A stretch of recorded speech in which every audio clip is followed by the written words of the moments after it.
ილონ მასკი ახლახან ინტერვიუში იყო The Economist-თან, სადაც მას კითხეს, არის თუ არა ის მუსლიმების წინააღმდეგი და მისი პასუხი გაგაოცებთ მეგობრებო. ეს ალბათ ერთ-ერთი საუკეთესო ინტერვიუა, რომელიც წელს მივიღეთ. მოემზადეთ. ხართ მუსლიმების წინააღმდეგი? დიახ ვარ. დიახ, წინააღმდეგი ვარ. თუ ადამიანები ქვეყანაში მოდიან საწინააღმდეგო შეხედულებებით, ამის წინააღმდეგი ვარ. ამის წინააღმდეგი ვარ. იცით, წინააღმდეგი ვარ. წინააღმდეგი ვარ. გაუპატიურებისა და მკვლელობის წინააღმდეგი ვარ. წინააღმდეგი ვარ იმის თავსმოხვევის. წესებისა და კანონების თავსმოხვევის წინააღმდეგი ვარ. რაც ეწინააღმდეგება იმას, რასაც ჩვენ დასავლეთში მივიდეთ და შევეგუეთ. გულისხმობ, არ ვიცი, შეძლებდი თუ არა უკეთესი პასუხის მიღებას ვიდრე ეს. არა, მე განსაკუთრებით მუსლიმების წინააღმდეგი არ ვარ, მაგრამ წინააღმდეგი ვარ იმ მრავალი რამის, რასაც ისლამიზაციის გაბატონება წარმოადგენს. ეხლა ეს ინტერვიუ მხოლოდ უკეთესდება და უკეთესდება, რადგან ის ამ თეთრკანიან ამპარტავან ქალს სასტიკად აკრიტიკებს. თქვენ ყველა მიცით, დიახ, მე თეთრი ვარ, დიახ, ქალი ვარ. მაგრამ მე ნამდვილად ვფიქრობ, რომ ეს woke ჟურნალისტები პლანეტაზე ერთ-ერთი ყველაზე საშიში ხალხია, რადგან ისინი ასეთ შეშლილ იდეოლოგიებს ავრცელებენ და ეს ინტერვიუც სწორედ ამას აჩვენებს. ეს პირდაპირ ადასტურებს ამას, რომ ეს ქალი, რომელიც სხვათაშორის წარმოუდგენლად გათამამებულია, ძალიან მაღალი ფენის ოჯახიდანან მოდის. როგორც მე ვიცი, მან ინგლისში კერძო, მხოლოდ გოგონებისთვის განკუთვნილ პანსიონში ისწავლა, რომლის წლიური გადასახადი დაახლოებით $60,000-ია. ის არის ეკონომისტის მთავარი რედაქტორი. მისი სახელია ზანი მინტონ ბედოუზი და თუ ეს უკვე ყველაფერს არ გეუბნებათ, ელონ მასკი პირდაპირ აკრიტიკებს მას იმისთვის, რომ ის სრულიად ელიტისტია და საერთოდ არ არის დაკავშირებული იმასთან, რაც რეალურად ხდება. მაგრამ მოდი უბრალოდ გადავიდეთ ამ ინტერვიუს საუკეთესო ნაწილებზე. ეს არის ელონ მასკი თავის საუკეთესო ფორმაში, რადგან ის თავს არ იკავებს. და არის მიზეზი, რატომაც ეს ადამიანი გახდა ყველაზე წარმატებული ადამიანი დედამიწაზე. და ეს იმიტომ, რომ ის ნამდვილად მზად არის გააკეთოს ის, რაც საჭიროდ მიაჩნია და არ დაემორჩილოს მხოლოდ საზოგადოებრივ აზრს. გულისხმობ, მოусმინეთ, რას ეკითხება მას ინტერვიუერი, რა თავხედობაა. შენ იქაც კი არ ცხოვრობ. მე ამას დასავლეთ სანაპირეთ ერთიანად აღვიქვამ. მაგრამ ხედავ, რატო ფიქრობენ ადამიანები, რომ ამ კაცს, რომელსაც ამდენი ძალა აქვს, ის ხომ მსოფლიოს უმდიდრესი ადამიანია, ჰგონია, რომ აქვს უფლება, გავლენა მოახდინოს ჩვენს პოლიტიკაზე. ეს ადამიანებს ასე აფიქრებინებს. აი, რატო იცი, ჩვენ ამ საუბარი სუპერლატივებით დავიწყეთ, აი, რატო ზულხართ ხალხს?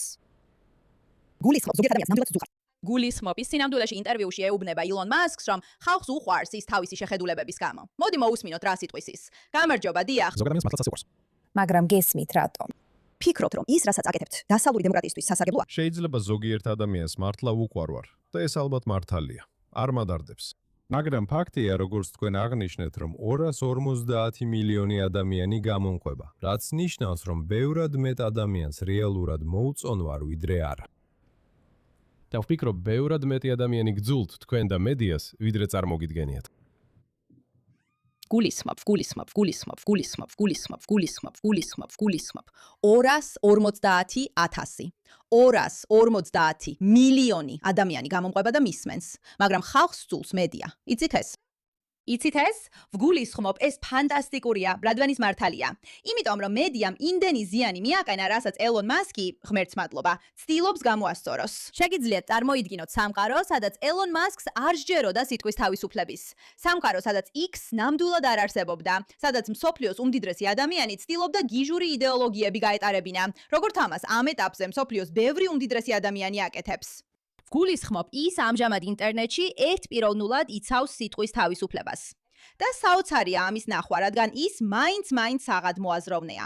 მაგრამ პრობლემის ნაწილი ისაა, რომ ეს მედია, რომელიც მას ინტერვიუს უღებს, ცდილობს ელონ მასკის იდეოლოგიები წარმოაჩინოს როგორც ექსტრემიზმი, როგორც შემდეგ კლიპში ნახავთ. მაგრამ ელონ მასკი პასუხობს, ჩემი აზრით, საკმაოდ ზუსტი პასუხით. ჩვენგან ძალიან ბევრი უბრალოდ დავიღალეთ იმით, რომ გვიწოდებენ უკიდურეს მემარჯვენეებს, მხოლოდ იმიტომ, რომ უბრალოდ ცოტა საღი აზრი გვაქვს. რასაც ჩვეულებრივ ადამიანებს ცრუად უკიდურეს მემარჯვენეებად მოიხსენიებენ. თქვენ ფიქრობთ, რომ ეს ჩვეულებრივი ადამიანია? კარგი. უბრალოდ 10 ან 15 წლით უკან გადავიხედოთ და ეს პოლიტიკა სრულიად ნორმალური იყო. სინამდვილეში ერთი ხრიკი, რომელიც მე სასაცილოდ მეჩვენება, საკმაოდ სასაცილოა, არის ობამას და ჰილარის გამოსვლის აღება. და შემდეგ მიხვიდეთ ვიღაცასთან, ვინც, ასე ვთქვათ, იმ ხარესაა, რასაც მე გიჟურ მემარცხენეობას ვეძახი. და კითხოთ, რას ფიქრობთ ტრამპის ამ გამოსვლაზე? კი პასუხებენ: ვაუ, ის ყველაზე ცუდი ადამიანია. სინამდვილეში ეს ობამას გამოსვლა იყო. ან სინამდვილეში ეს ჰილარის გამოსვლა იყო. გულისხმობ, აქ მართალია. თუ დაბრუნდებით მათ რიტორიკაზე, ერთსქესიანი ქორწინებისა და ტრანსგენდერული საკითხების წინააღმდეგ, ან რაც არ უნდა ყოფილიყო მათ ჰქონდათ, ან სულ მცირე, ისე აჩვენებდნენ, თითქოს ჩვეულებრივი შეხედულებები ჰქონდათ. როდესაც უკიდურესი მემარცხენეები უფრო და უფრო რადიკალურები გახდნენ, მათ ყველა, ვინც ძირითადად ცენტრშია, უკიდურეს მემარჯვენედ გამოაცხადეს, რადგან ყველა შიშობს, რომ მათ უკიდურეს მემარჯვენედ მოიხსენიებენ. ეს ნიშნავს, რომ რასისტი ხარ, საშინელი ხარ, ძალადობრივი ხარ და ფაქტობრივად ნობრივად ნაცისტი ხარ. აი, ამას ნიშნავს ახლა ეს სიტყვა. მაგრამ სინამდვილეში ასე არ არის. ჩვენგან ბევრი საერთოდ არ არის უკიდურეს მემარჯვენე. ჩვენგან ბევრი სინამდვილეში საკმაოდ ცენტრისტი და ნორმალურია. უბრალოდ გვჯერა, რომ არ გსურს რეალური საფრთხე იყოს ჩვენ საზღვრებთან. ვეთანხმები, რომ ამ ქვეყანაში სიმძიმის ცენტრი შეიცვალა. რა თქმა უნდა, დემოკრატიული პარტია მარცხნივ გადაიხარა, მაგრამ მე ამაზე არ ვსაუბრობ. მე ვგულისხმობ ისეთ ადამიანებს, როგორიცაა რუპერტ ლოუ. ეს სინამდვილეში უბრალოდ ჩვეულებრივი ხალხია. ეს უბრალოდ ჩვეულებრივი ხალხია. და აი პრინციპები. მითხარი ამათგან რომელი ჟღერს საშინლად? რომ უნდა გქონდეს დაცული საზღვრები, რომ უნდა გქონდეს უსაფრთხო ქალაქები, რომ უნდა და გქონდეს გონივრული ხარჯვა. ამ სამიდან რომელია მარგინალური უკიდურეს მემარჯვენე შეხედულება? და მინდა თქვენც და მედიასაც საყვედური გითხრათ უკიდურესი მემარჯვენეების ამ აბსურდული დახასიათებისთვის. ეს მცდარია, შეცდომაში შემყვანია და უაზრობაა. გთხოვთ, ეს ნაწილი დატოვეთ. ყველაფერს შევინარჩუნებთ. უბრალოდ ძალიან მიყვარს ის. ნახეთ, ყველაფერს არ ვეთანხმები, რასაც აკეთებს და რაშიც ჯერა, მაგრამ მიყვარს. აი თქვენ მედია მიგვიჩნევთ უკიდურეს მემარჯვენეებად, რომელი ამ პრინციპებიდან არის გიჟური. და ის ამბობს, შენ სისულელეებს ლაპარაკობ, რადგან ჩვენ ვართ ლოგიკური ადამიანები, ჩვენ ვართ ნორმალურები. ეს ძალიან მარტივია. და გულწრფელად რო ვთქვა, ეს რაღაც ამ ხრივ სასიამოვნოა, მეგობრებო. თქვენც ხო გზნობთ, რომ მართალი იყავით, იმიტომ რომ თქვენც გქონდათ შეგრძნება, რომ თუ თქვენს აზრებს და მსგავს რაღაცებს გააზიარებდით, გარეთ დარჩებოდით, თქვენს თავს ექსტრემისტად მონათლავენ. მაგრამ სინამდვილეში ეს თქვენთვის ჩვეულებრივად გეჩვენებათ. იცით, რომ ექსტრემისტი არ ხართ, უბრალოდ ჩვეულებრივი ადამიანი ხართ და გინდათ, რომ თქვენი შვილები დაიცვათ. ის ფაქტი, რომ მან რუპერტ ლოუს თემა წამოაყენა, თქვენ იცით, ვინ არის რუპერტ ლოუ, ის არის ის, ვინც ბავშვთა სექსუალური ექსპლუატაციის ბანდები გამოავლინა. ეს სრულიად ნორმალური რამ უნდა იყოს.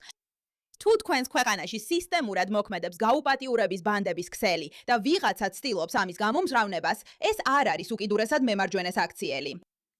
ეს ნორმალურია. ეხლა კიდევ ერთხელ რუპერტ შეიძლება მართლაც ჰქონდეს უკიდურესად მემარჯვენე შეხედულებები. არ ვიცი. გულწრფელად რომ გითხრათ, არც მაინტერესებს. მაგრამ ის, რითაც ის ცნობილია, არის გაუპატიურების ბანდების გამომჟღავნება. სწორედ ამის გამოა ის ცნობილი. და მათ უყვართ ამის კატეგორიზება როგორც უბრალოდ ექსტრემისტული ქცევა, რადგან არიან ადამიანები, რომლებიც ამხელენ იმ სიგიჟეს, რაც ინტერნეტში ხდება. ანუ ხალხო, მართვა დავიღალეთ ამით და ჩანს, რომ ილონიც ასეა. ანუ პირდაპირ ის აკრიტიკებს მას რუპერტ ლოუს grooming ბანდების ანგარიშის მხარდაჭერისთვის. თქვენ ხარს უჭერთ არა მხოლოდ პოპულისტურ მემარჯვენეებს, არამედ უკიდურეს მემარჯვენეებსაც. სინამდვილეში ძალიან მარგინალურ პარტიებს ზოგიერთ ქვეყანაში. არა, მე უჭერ მხარს ჩვეულებრივ ხალხს. კარგი, ვის უწოდებთ ტყუილად უკიდურეს მემარჯვენეებს? თქვენ ფიქრობთ, რომ ეს არის ჩვეულებრივი ადამიანი? კარგი. დიახ. და ის მართალია.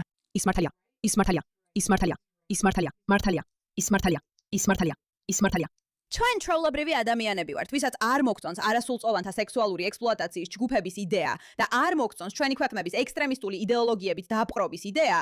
და ჩვენ არ ფიქრობთ, რომ ჩვენი მთავრობები უბრალოდ უნდა დაემორჩილონ საზოგადოებრივ ზეწოლას და მისცენ ნება ჩვენს ბავშვებს გადააქციონ იმად, რასაც მასწავლებლები აძალებენ, რაც მათ საფრთხეში ჩააგდებს და ფიზიკურად გაანადგურებს მთელი ცხოვრების განმავლობაში.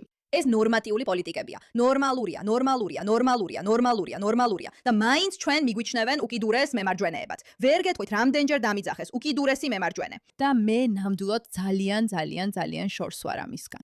მაგრამ მედია და მემარცხენეები იმდენად ეშინიათ იმისა, რომ ხალხმა გააცნობიეროს, ეს უბრალოდ ნორმალური, რაციონალური შეხედულებაა, რომ მას ისეთ სახელს არ ქმევენ, რომ ყველა შეეშინდეს და ვერავინ გაბედოს ამაზე საუბარი.